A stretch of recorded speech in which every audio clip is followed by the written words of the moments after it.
নাজিরাবাদে অগ্নিকাণ্ডের ঘটনায় এবার ঘটনাস্থল পরিদর্শনে জাতীয় মানবাধিকার কমিশনের ঘটনাস্থলে পৌঁছেছেন জাতীয় মানবাধিকার কমিশনের 4 সদস্য। গত সপ্তাহে টানা 1.5 দিন ধরে নাজিরাবাদে ভয়াবহভাবে পাশাপাশি দুটি গোডাউনে আগুন লেগে যায় এবং সেই ঘটনায় 27 জনের মৃত্যু হয়েছে।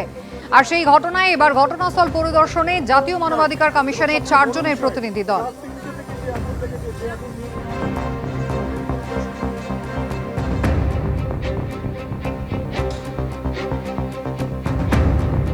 গত সপ্তাহে সেই ঘটনা আর এবার জাতীয় মানবাধিকার কমিশনের প্রতিনিধি দল তারা এসে পৌঁছলেন ঘটনাস্থলে। কথা বলবো আমাদের প্রতিনিধি ঝিলম করঞ্জাই রয়েছেন আমাদের সঙ্গে। ঝিলম,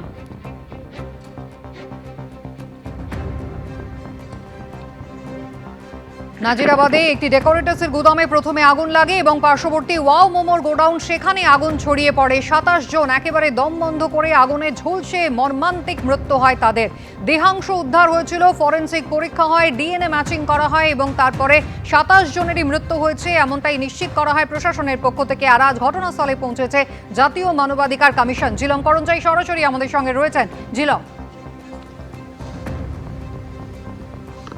হ্যাঁ, একদমই আমরা এই ঘটনাস্থলে রয়েছি এবং তোমাকে দেখাবো। আমার সহকর্মী পার্থপ্রতিম দেখাচ্ছে ঠিক আমার পেছনের দিকে। ঘটনাস্থলে কিছুক্ষণ আগে 11:15 নাগাদ জাতীয় মানবাধিকার কমিশনের 4 জনের প্রতিনিধি দল তারা এসে পৌঁছেছেন এবং তারা পৌঁছানোর পর আমরা দেখলাম যে পুলিশের যারা আধিকারিক রয়েছেন এখানে রণেন্দ্রপুর থানার পক্ষ থেকে তারা তাদেরকে ভেতরে নিয়ে গেলেন এবং প্রথমে তারা এই ওয়াও মোমোর যে গুদাম আছে সেই গুদামটা তারা দেখলেন এবং দেখার পরে তারা পরবর্তীকালে ঠিক ভেতর দিকে যে ডেকোরেটরস আছে নিউ পুষ্পাঞ্জলি নার্সারি তাদের সেই ভেতরে অগ্নিদগ্ধ যে জায়গা সেই জায়গা পরিদর্শন করতে তারা ভেতরে গিয়েছেন।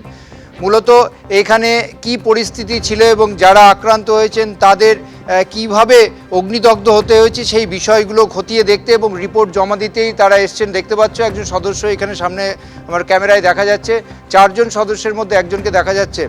মোটের ওপর আমরা এখন অবধি জানি যে 27খানা দেহাংশ উদ্ধার হয়েছে এবং রক্তের নমুনা সংগ্রহ করে তার ডিএনএ পরীক্ষার রিপোর্টের জন্য অপেক্ষা করছে নরেন্দ্রপুর থানার পুলিশ এবং তদন্ত এখনও চলছে। এই যে মানবাধিকার কমিশনের টিম তারা এসছেন, তারা সব কিছু রিপোর্ট জমা দেবেন পরবর্তীকালে এই ভিজিট শেষ হওয়ার পর, তেমনটাই জানা যাচ্ছে। জিলাম, ধন্যবাদ। কাকুলিয়া রোডে গুলি বোমার ঘটনায় গ্রেফতার আরো 4। গোলপার্কের কাছে তাণ্ডব, ধৃত বেড়ে 14। এখনো অধরা এফআইআর এ নাম থাকা সোনা পাপ্পু। ধৃত কসবার বাসিন্দা বাবলু সাউ, ইন্দ্রজিৎ মাঝি। ধৃত আনন্দপুরের বাসিন্দা জয়ন্ত নস্কর, লেক থানা এলাকার বাসিন্দা দেবাশিস মণ্ডল।